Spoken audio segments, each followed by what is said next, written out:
feel as if you're in a one-sided friendship, you're probably right, because I've been in that situation many, many, many, many, many times. And let me tell you, it sucks. So a few of the red flags that I usually look for is if you're always the one doing the texting. If you're always texting the person and they are never answering you or giving you one-word answers or KKing you, or you just feel as if they just don't want to talk to you. I mean, that's not fun. Nobody wants to not be talked to at all. Personally, I like to be talked to, so that's just like no. A second red flag is if you're always the one making plans. That sucks. Is when you ask somebody to hang out all the time and they're always, I'm too busy, or I have this to do. You're just like, okay.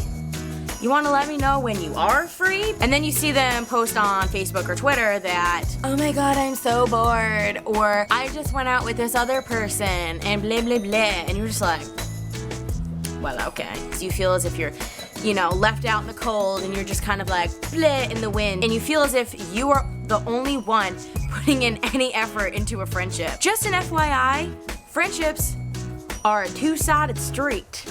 There is two sides to it. And if one person's on one side and the other person's not on the other side, or they're just like really far back, I think that that is just, no. And the last red flag I would say is if you feel as if you're the only person putting in any effort in this friendship, you're just wearing yourself out. If you are in a one-sided friendship, you know exactly what I'm saying. You know that you feel tired and just done because you just feel like you can't do anything anymore.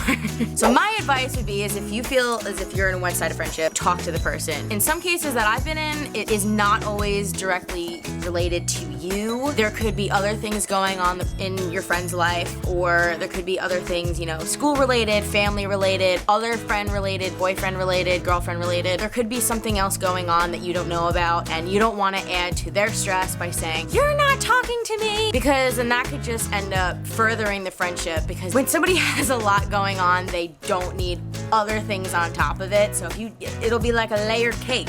You don't want to overwhelm them. So, but in a rare case that I have been in is when you talk to the person and they just say, oh, nothing, nothing, nothing, and they kind of blow it off and continue to do the same things. I hate to say this, and I know this is a little drastic, but I would just try to distance yourself from the person. I'm not saying to completely end the friendship, I'm saying to distance yourself, because it's tiring to be in a friendship that is one-sided. I know from personal experience that the more you try to force a friendship on somebody is the more that it ends up coming back to you and you wear yourself out, because then your whole focus ends up being this one person that you want to spare this friendship with. But if that person thought of you the same way that you think of them, they would be putting in, you know, the same amount of effort you would be. You don't need that kind of negativity in your life. You need to be with people and be friends with people that you are in their top 5. I don't know how many people remember MySpace, but there was the top 8.